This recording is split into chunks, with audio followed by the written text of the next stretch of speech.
Fuiste creado para conocer y disfrutar a Dios. Fuiste llamado a estar en comunidad para que llegues a ser todo lo que Dios desea que seas. Dios te diseñó con un propósito para que pudieras ser la diferencia en este mundo, y existimos para guiarte en este viaje. Graceway. Buenos días y bienvenidos a nuestra reunión en línea de Graceway. Mi nombre es Daisy y me alegra mucho estar adorando con ustedes hoy. Si es la primera vez que se unen a nosotros, gracias. Son queridos y bienvenidos aquí. Nos encantaría conocerlos también. Envíenos un mensaje de texto que diga hola al número en pantalla. Si desea hablar con un pastor, llámenos al número de abajo. Nos encantaría fijar un horario para hablar con usted, ya sea por teléfono o video chat. Gracias de nuevo por unirse a nosotros. El servicio está empezando. Prepárense para la adoración. Sobre todo nombre, reinarás por siempre, siempre igual, exáltale. Cristo, sobre todo nombre, reinarás por siempre, siempre igual, exáltale. Nombre no hay.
lavado, todos mis pecados con su sangre son borrados, libre soy del pecado. Soy nueva criatura, lo declara la Escritura.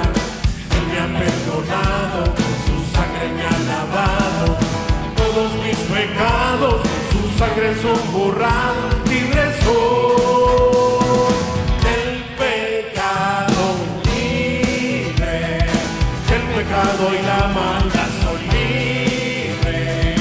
Él ha roto mis cadenas, libre, libre para dar mi vida al que me salvó.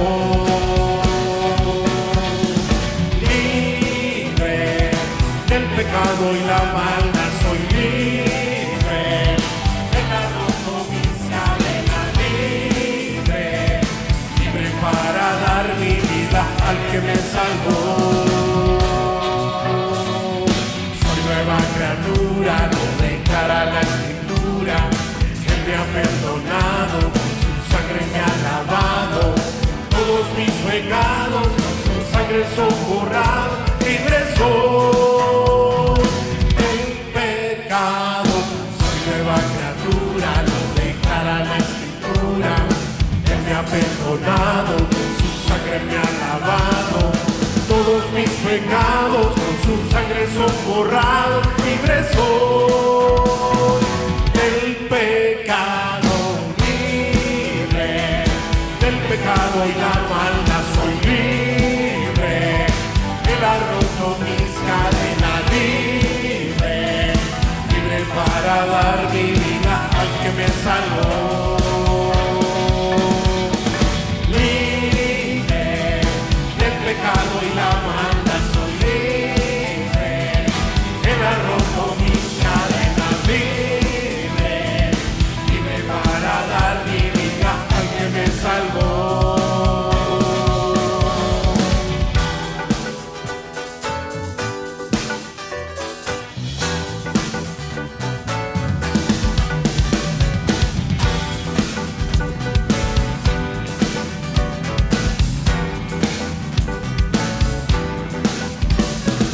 Soy nueva criatura, lo declara la Escritura. Soy nueva criatura, lo declara la Escritura. Soy nueva criatura, lo declara la Escritura. Soy nueva criatura, lo declara la Escritura. Soy nueva criatura, lo declara la Escritura. Soy nueva criatura, lo declara la Escritura. Libre del pecado y la maldad, soy libre. Él ha roto mis cadenas, libre, libre para dar mi vida al que me salvó. Libre del pecado y la maldad, soy libre. Él ha roto mis cadenas, libre, libre para dar mi vida al que me salvó. Soy nueva criatura, lo declara la Escritura. Hola amigos, ¿qué tal? Buenos días, es un placer saludarles. El pastor Marco está tomando un descanso, breve descanso, bien merecido, y a mí me dio el honor de seguir con esta serie de estudios en que están, que se llama Personas como nosotros. Me encanta el título de la serie, porque en realidad toda la Biblia es una colección de las historias de personas como nosotros. Tenemos la tendencia de pensar que si fulano está en la Biblia, que tiene que ser un héroe, una persona que no es como nosotros, pero todo al contrario. Por eso la Biblia es un libro tan fascinante, porque sus héroes son personas no perfectas, sino personas con debilidades, con pecados, con problemas de carácter, problemas que nos dan el derecho de decir, que son personas como nosotros. Así que Marco me dijo escoger el personaje que quisiera, y con mucho gusto el día de hoy vamos a considerar el caso del apóstol Pedro, uno de mis favoritos. No sé cuántas veces a través de los años he enseñado las cartas de Pedro, primera y segunda de Pedro, porque en serio, es fácil identificarme con Pedro. Muchos no están satisfechos con su personalidad, con la persona interior, con sus características, sus cualidades, pues yo entre ellos a cada rato estoy pensando en alguna debilidad, alguna cosa que tengo aquí, allá, y pensando, tengo que colaborar con el Señor porque quiero ser transformado más y más y más para conformarme a la imagen del Señor Jesucristo. Y como digo, en el caso de Pedro, como vamos a ver, es muy fácil, al menos para mí, identificarme con Pedro. Y tan solo vamos a considerar 2 versos de la Biblia el día de hoy. Y vamos a estar en la primera carta de Pedro, primera de Pedro, primer capítulo, y los 2 primeros versículos de Pedro. Pero antes vamos a hablar un poco acerca de este tema de la transformación, porque Pedro nos da un patrón increíble para la transformación, porque es un ejemplo clásico de una persona con buenas cualidades y a la misma vez debilidades enormes. Y el hecho de que Pedro hubiera escrito esta carta es en parte como un milagro, porque yo creo en lo personal que este libro es un manual de instrucción en cuanto a lo que es la humildad. Yo recuerdo hace muchos años, durante la guerra en El Salvador, el Señor me abrió los ojos para ver este tema de la humildad en esta primera carta de Pedro. Ahora, si tú lees un comentario sobre Primera de Pedro, a lo mejor va a hablar del tema de la opresión, la persecución, las pruebas, las tentaciones, y seguramente es cierto que en Primera de Pedro, Pedro habla mucho en cuanto a las pruebas que recibimos y cómo soportar y tener victoria en estas pruebas. Pero a final de cuentas, lo que el Señor me enseñó es el hecho de que también en esta carta podemos ver el tema de la humildad. Y yo creo que la conexión es muy sencilla. Pasando por las pruebas naturales de esta vida, el Señor está haciendo su obra de transformación en nosotros, y el resultado es una humildad en la presencia del Dios omnipotente. A mi juicio, uno de los versículos claves, si no es el versículo clave, es uno de ellos, es lo que encontramos en el 5º capítulo, versículo 6. Primera de Pedro 5, versículo 6, que dice: humíllense pues bajo la poderosa mano de Dios, para que Él los exalte al debido tiempo. Para mí, esto todo lo dice, escrito por un hombre conocido como un hombre un poco orgulloso, a veces hasta arrogante, autosuficiente, independiente, pero ahora hecho humilde bajo la poderosa mano del Dios omnipotente. Pedro, en otras palabras, demuestra que Dios quiere transformarnos, no mejorarnos. Él quiere hacer un cambio genuino en todos nosotros. Y espero que esto te dé esperanza, amigo, porque todos nosotros somos como personas como nosotros, las cuales encontramos en las páginas de la Biblia. Y si Dios puede transformar a aquellas personas, hay esperanza que Dios también puede transformarme a mí, aún en momentos de prueba. Y por eso pensé que Pedro sería pues un estudio fascinante para un día de estos que estamos pasando por esta pandemia global y muchos están sufriendo, muchos tienen miedo y es una situación única, digamos, en nuestras vidas. Y podemos ver en el caso de Pedro, que Pedro pasando por un tiempo no tan diferente, fue objeto de una transformación total por su Dios. Y yo creo que Dios también quiere transformarnos a nosotros y de alguna forma, no sé cómo, no sé cuándo, Dios va a usar esta pandemia para efectuar su voluntad en nosotros, nuestras iglesias, nuestros países, porque así es nuestro Dios. Pedro, hasta su nombre y su naturaleza nos ofrecen instrucción. Simón Pedro es lo que lo llamamos con frecuencia porque Simón es el nombre judío que sus padres le pusieron en su nacimiento, Simón. Pero cuando conoció al Señor Jesús, desde un principio, el Señor Jesús dijo, no, tu nombre es Pedro, te voy a poner Pedro. Y Pedro viene de la palabra griega que quiere decir piedra o roca.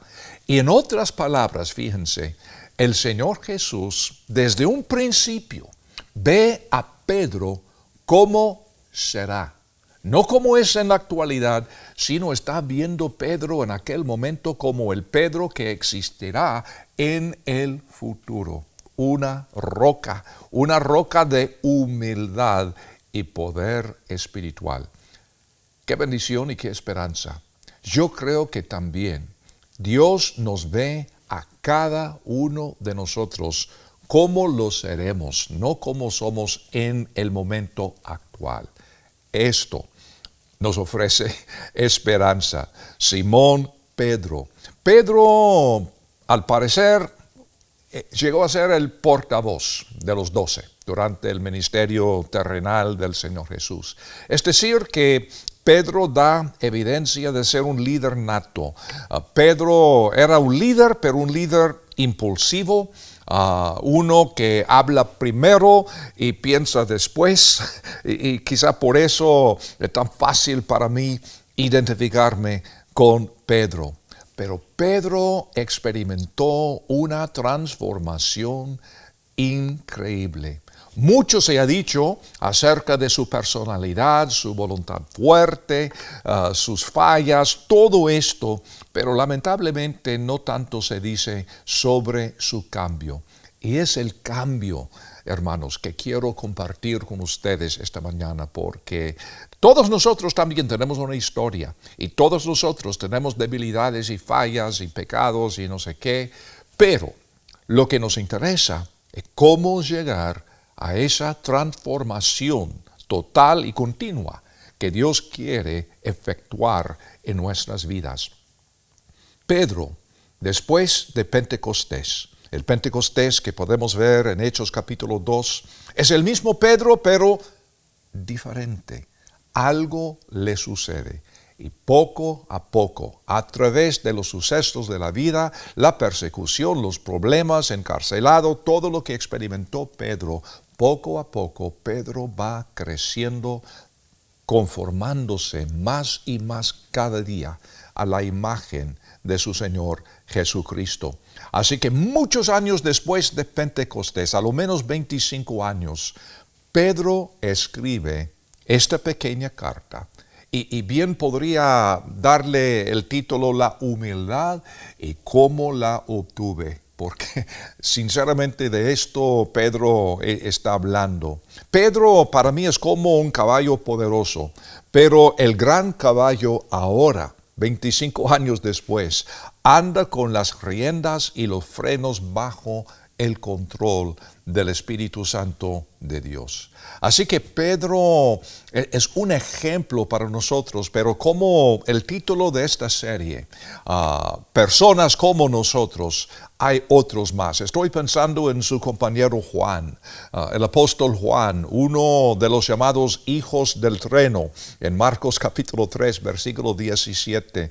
Él es que quería que descendiese fuego del cielo para que consumiera a los samaritanos en Lucas 9, 54 4. Y es el mismo que quiere prohibir a aquellos que echan fuera demonios en el nombre de Jesús, pero no andan con ellos en Marcos 9, 28. Este tipo es el mismo que llega a conocerse como el apóstol del amor. Transformación. Otro es Saulo, el fariseo legalista, el rabí, estudioso, un tipo que conocía tanto la ley que llega a ser Pablo, apóstol de gracia.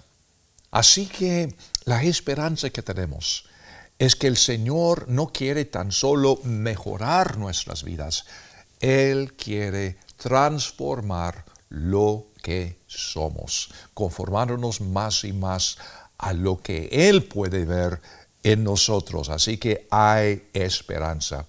No hay vergüenza en tener y confesar defectos de personalidad, pero sí hay vergüenza en no permitir que Dios nos cambie.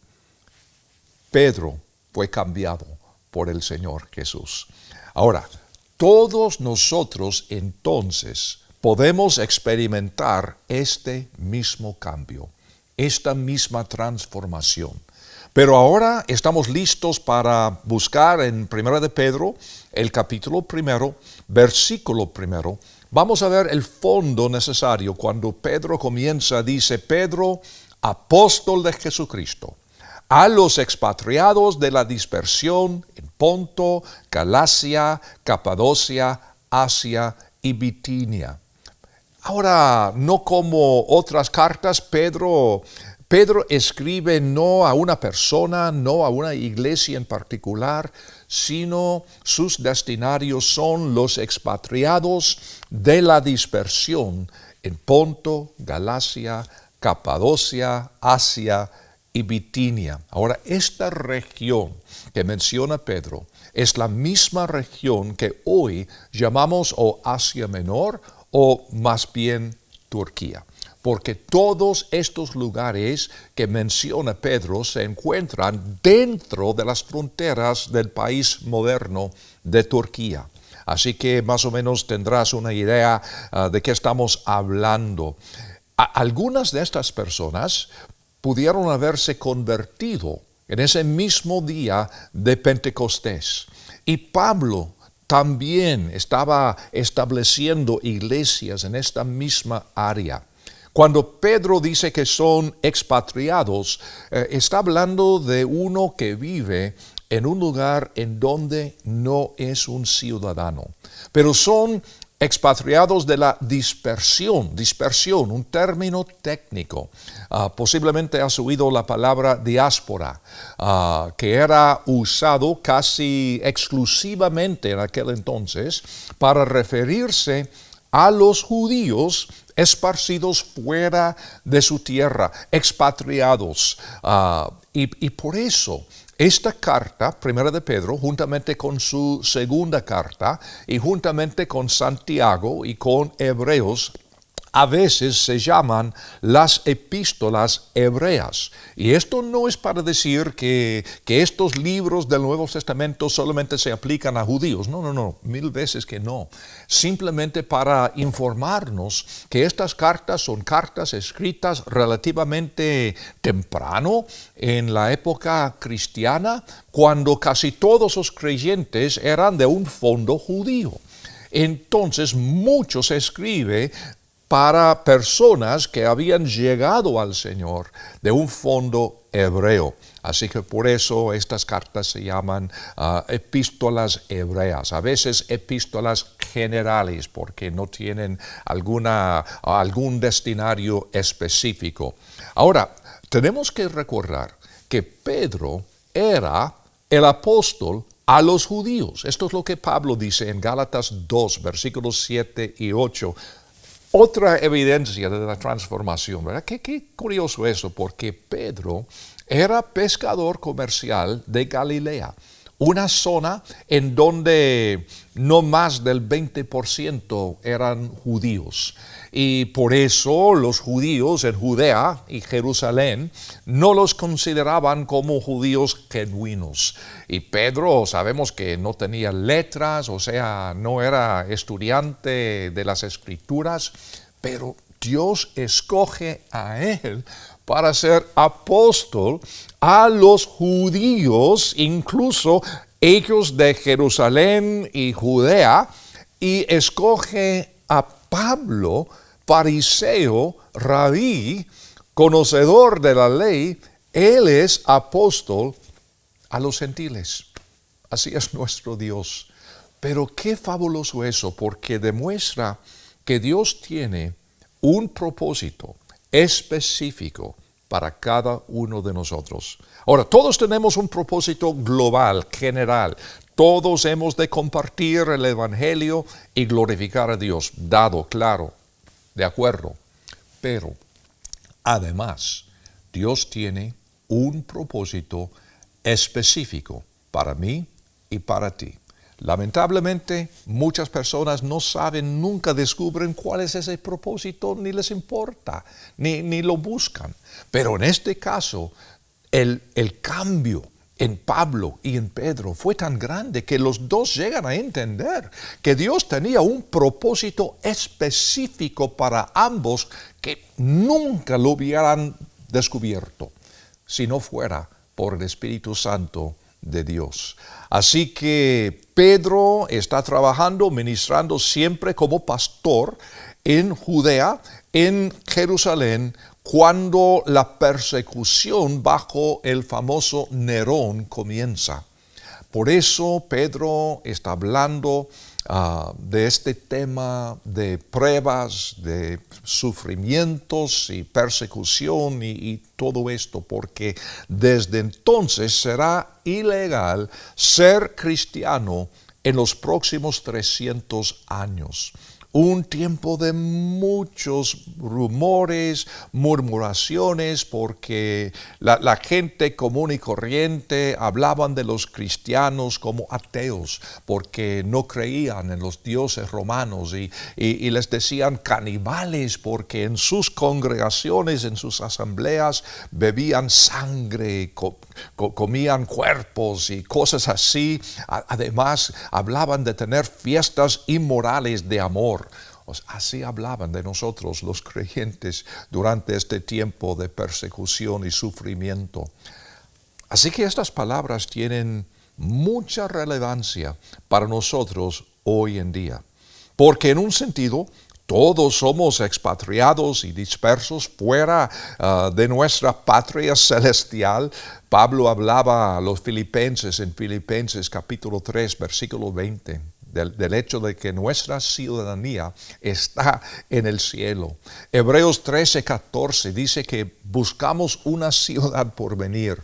Así que tenemos mucho en común y además en este momento, cuando globalmente estamos sufriendo esta pandemia, algo tremendo.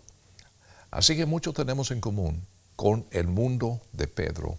Y lo que todos tenemos en común con Pedro es la necesidad de una transformación de la persona interior. Ahora, hay un proceso para el cambio que necesitamos que se ve, creo yo, también en este mismo pasaje. Después de darnos el fondo de sus destinarios y todo esto en el primer versículo, en el segundo versículo, Pedro dice, elegidos conforme al previo conocimiento de Dios Padre por la santificación del Espíritu para obedecer a Jesucristo y ser rociados con su sangre. Gracia y paz les sean multiplicadas. Así dice Pedro. Y vale analizar cada palabra, porque cada palabra tiene tanto que decirnos.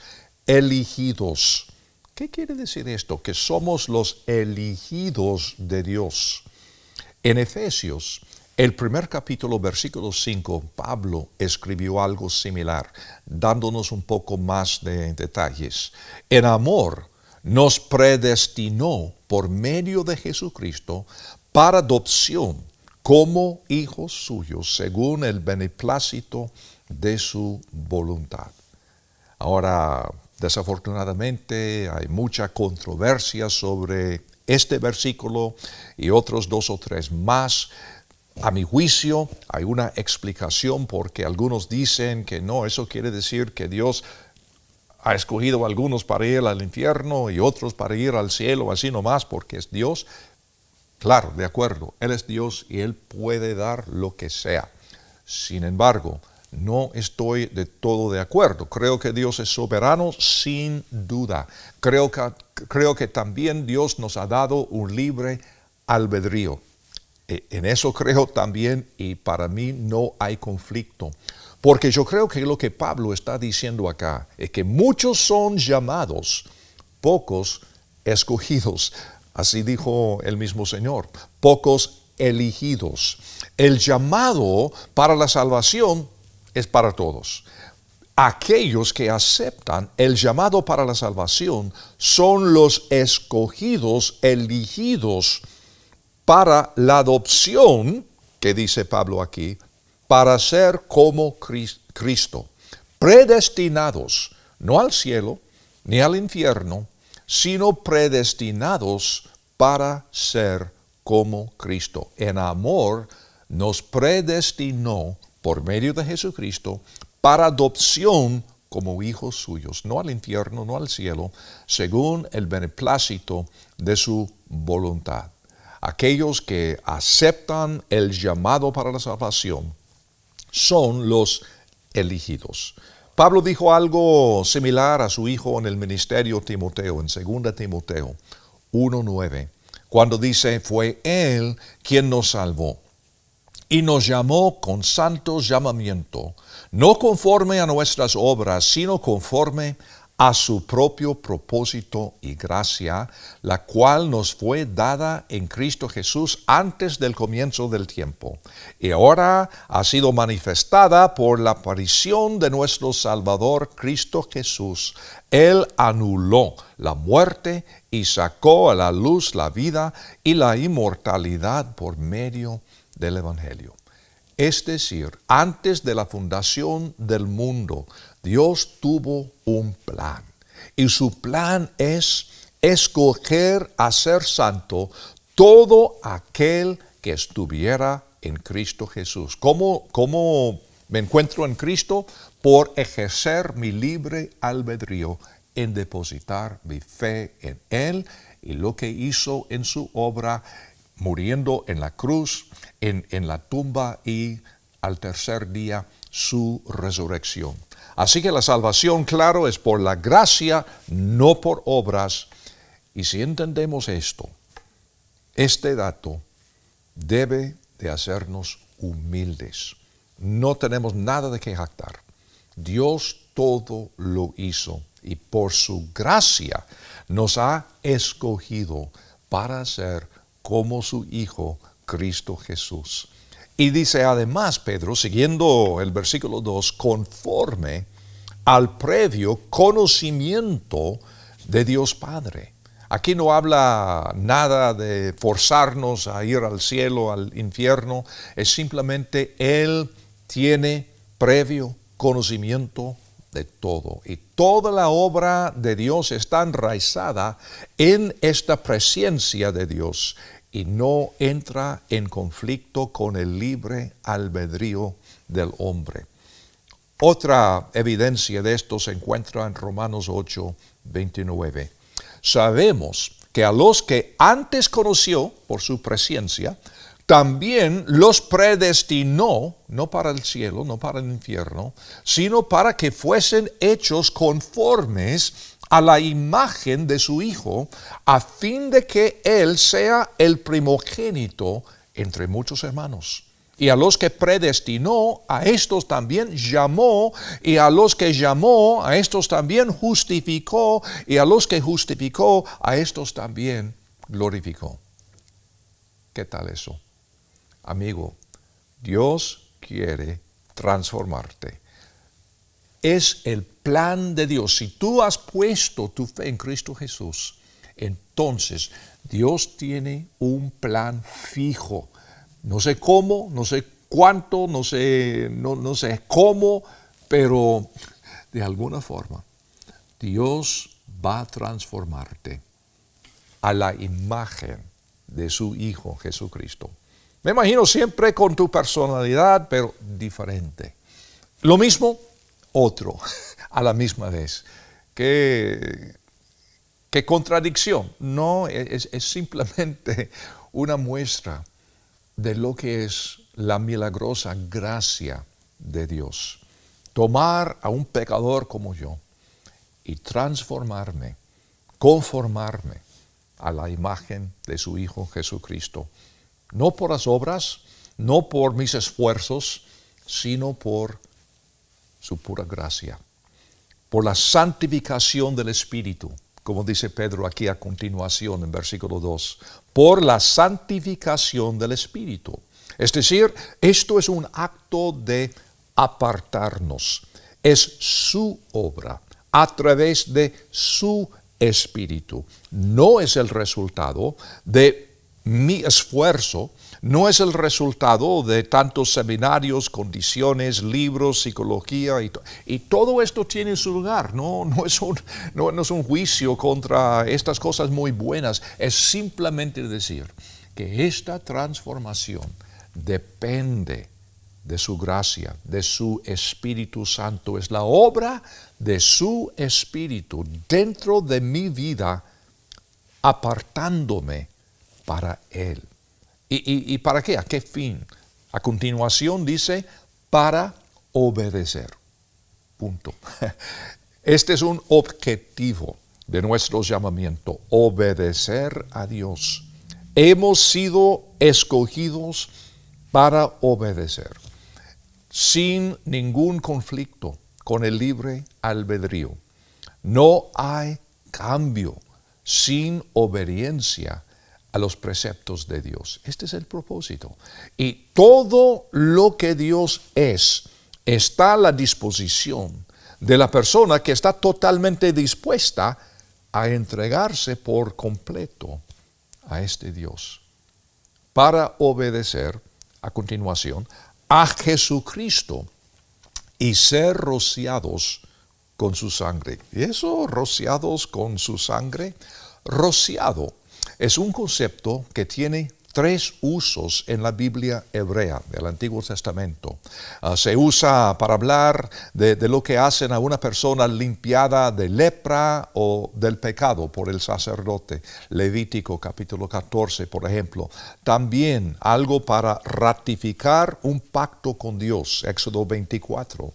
Otro uso, por ejemplo, Éxodo 29, rociados por sangre para apartar, o santificar una persona u objeto para el servicio de Dios. Ahora, qué interesante que en un sentido simbólico todos estos usos tienen su aplicación para nosotros hoy día. Rociados por la sangre de Jesús para recibir esta salvación tan grande. Rociados por la sangre de Jesús, este pacto, nuevo pacto que Dios ha hecho con nosotros y por eso no estamos bajo la ley del Antiguo Testamento. Y rociados por su sangre, como Pedro está diciendo acá, para santificar, para apartarnos a su servicio, obedecer a Jesucristo. Así que todo esto tiene su aplicación simbólica para nosotros también. Pero aquí nos dice que es Dios mismo quien nos da el poder para este cambio, para esta transformación, porque en las últimas palabras del segundo versículo, este saludo enfático de Pedro nos dice mucho. Gracia y paz les sean multiplicadas. Casi me da risa porque Pablo en sus cartas siempre decía gracia y paz. ¿Y qué estaba haciendo? Es un judío apóstol a los gentiles. Y los gentiles se saludaban diciendo gracia, gracia. Los judíos decían shalom, shalom, paz, paz. Entonces Pablo, judío, hablando con creyentes gentiles, decían gracia y paz. Y ahora, a propósito, antes de seguir, el orden es siempre gracia y luego paz. Por la gracia del Señor tenemos paz, una paz que sobrepasa todo entendimiento. Pero Pedro copiando el mismo saludo de Pablo, pero emocionado con su misma pasión de siempre, dice, gracia y paz os sean multiplicadas. Puedo ver a Pedro diciendo esto, porque así era su personalidad. Qué lindo, esta transformación de Pedro ha resultado en esta paz y gracia, pero la pasión del viejo Pedro siempre queda. Y esto sí me fascina y me da esperanza. Saber que Dios no quiere hacerme un robot sin personalidad, sin chispa. Dios quiere tomarme a mí, una persona única. Nunca ha habido en toda la historia una persona como ti, como mí, ni habrá. Pero esta transformación, aunque somos otras personas, somos las mismas, pero según el plan original de Dios. Así que esta gracia tiene tanta importancia en personas como nosotros. Hay dos manifestaciones de la gracia de Dios. Hay una gracia para salvar y una gracia para sostener. Es la misma gracia. Gracia quiere decir el poder de Dios en palabras muy básicas. Quizá no es una definición tan técnica, pero así me entiendes que la gracia de Dios es el poder que nos da para salvarnos y para sostenernos en esta nueva vida. Y muchos creyentes creo que nunca entienden la profundidad y la plenitud de esta gracia de Dios. Ven la gracia solo en la salvación y desde entonces tratan de servir a Dios en el poder de la carne. Qué lástima. La gracia de Dios es la base de la vida cristiana victoriosa. La gracia da poder para usar los dones y talentos que Dios nos ha dado. Es la gracia de Dios que nos da poder en tiempos de necesidad como esta pandemia que vivimos. Es la gracia de Dios que nos da poder más allá de nuestra capacidad natural cuando estamos cansados y frustrados y pensamos que no podemos más. La gracia del Señor nos da ese poder para seguir adelante. La gracia de Dios nos da poder para servirle y es la gracia de Dios que nos da poder sobre la carnalidad. La carnalidad. Esta gracia de Dios es apropiada a la medida de nuestra humildad. Fíjese. No depende de la cantidad de información que tienes sobre la Escritura. Hay muchos que tienen mucha información y muchos datos de la Biblia, pero sin humildad no vale nada. Porque la humildad, y lástima que en nuestra cultura cuando hablamos de los humildes, muchas veces la primera imagen que viene a la mente son los pobrecitos, los marginados, los humildes, y por eso pensamos que la humildad es debilidad, ignorancia. No, al contrario, todo al contrario. La humildad es simplemente una dependencia total de nuestro Dios, llegando a entender que nuestro poder no es lo suficiente, no fue suficiente para la salvación, tampoco es suficiente para vivir el propósito único que Dios tiene para mí en esta vida. Por eso necesitamos la gracia de Dios. En esta misma carta, y otra vez vamos al capítulo 5, si está bien, 1 de Pedro 5 y el versículo 5. Asimismo ustedes, jóvenes, estén sujetos a los ancianos y revístanse todos, jóvenes y ancianos, de humildad, unos para con otros, porque Dios resiste a los soberbios, pero da gracia a los humildes. ¿Quieres más gracia? Hay que ser humilde, hay que depender de Él. Amigo, ¿estás satisfecho con tu vida interior, digo? ¿Quieres más transformación, más cambio en tu vida? Dios nos da 3 cosas para vivir y crecer: el Espíritu Santo, la Biblia y la iglesia. Y necesitamos de estas 3 cosas para entrar en esta transformación perpetua que Dios quiere hacer en nosotros. Y el resultado es algo fabuloso. Esta gracia y paz multiplicadas, como dice Pedro. Romanos 5:1 habla de la paz para con Dios en el momento de la justificación, la salvación, depositar la fe en Cristo Jesús. Pero precisamente como hay una gracia para la salvación y otra gracia para sostenernos en esta vida cristiana, hay una paz para con Dios y hay otra paz más allá. Esta paz de la cual Pablo habla en Filipenses capítulo 4, versículo 7, esa paz que sobrepasa todo entendimiento.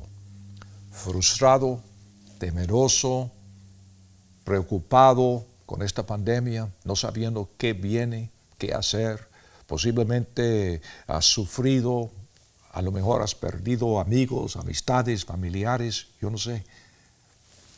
Aquí tenemos la esperanza. Amigo, hay una paz que sobrepasa todo entendimiento. Ah, sí, pero esto que las noticias, que no sé qué fulano dijo, que no, un momentito. Entiendo, pero hay una paz que pasa todo entendimiento. Y es la paz que viene cuando nosotros, como Pedro, persona como nosotros, cuando nosotros colaboramos con Dios en esta transformación increíble y sobrenatural que Él quiere hacer en nuestras vidas. Bueno, gracias al pastor Marco por permitirme esta oportunidad de estar de nuevo con ustedes. Él estará con ustedes la semana entrante y seguramente algún día en el futuro yo también voy a hacer un acto de presencia. Los amo mucho y espero que estén bien y entonces nos veremos aquí en este mismo lugar la semana entrante. Mientras tanto, que el Señor te bendiga mucho. En la pantalla, como siempre, aparecen las indicaciones cómo usted puede seguir ofrendando. Y hermanos, muchísimas gracias. Gracias por la fidelidad de que ustedes han continuado ofrendando a Dios, a pesar de que no nos estamos reuniendo en el edificio. Pero eso me muestra la madurez de ustedes y también habla mucho del hecho de que la iglesia no es este edificio, pero somos nosotros. Dios te bendiga grandemente y si tienes dudas o algo, solo sigue las instrucciones o puedes darnos una llamada. Dios te bendiga.